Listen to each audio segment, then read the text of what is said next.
Так. Сонымен солай. Сонымен солай дейді. Өмір өтіп жатыр дейді. Бүгін мен сонымен солай болып 60 жасқа толып қалыппын дейді.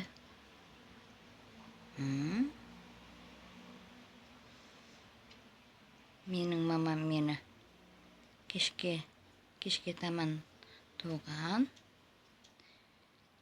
В общем, әкеміз жұмыстан келетін уақытта мен уже дүниеге келіппін.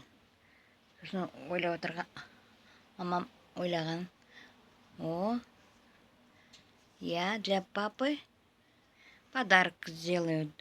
До меня девочек не было, только 5 парней были, мальчики одни. 5 мальчиков было. 5 бала туған, ер бала.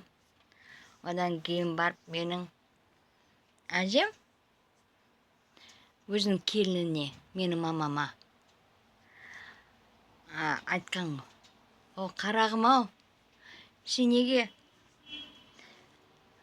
бала туа бергенше бір қыз тусайшы.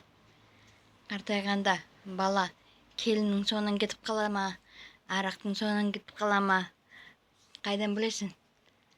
Қазіргі ер балдардан қайыр күтуге болмайды. Қыз бала бір қыз тусайшы. Қасыңда жүріп, сиыр сауысса да, шайынды қайнатып берсе де, деп үйіңді жинап беретін көмекші қызы керек қой. Ол балдар үй шашады, айқай шу төбелес. Мен шашадым, сен де шашаған боларсың. Қасыңа бір көмекші қыз алсайшы. Қыздан қорлық көрмейсің, деп сөйтіп айтыпты ғой келініне.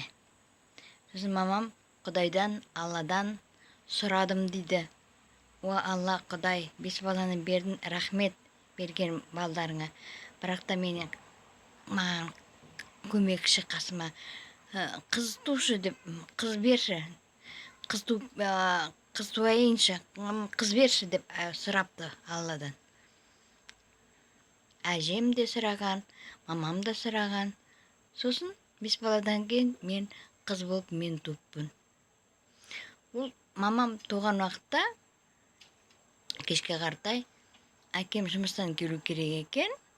Бірақ та әкем водитель болып жұмыс жасап, машинасы сынып қалып, басқа бір Ақсай деген бір қалаға баратын еді ғой.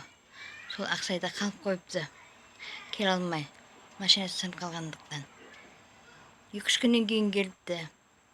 Машинасын оңдағаннан кейін ғана. Келсе уже мен туып қалыппын. Қуанған әрине, әкем бірінші қыз деп.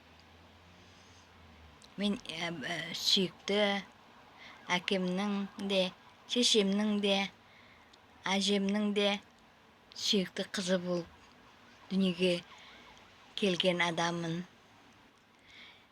Өмірім қанша қиын болса да,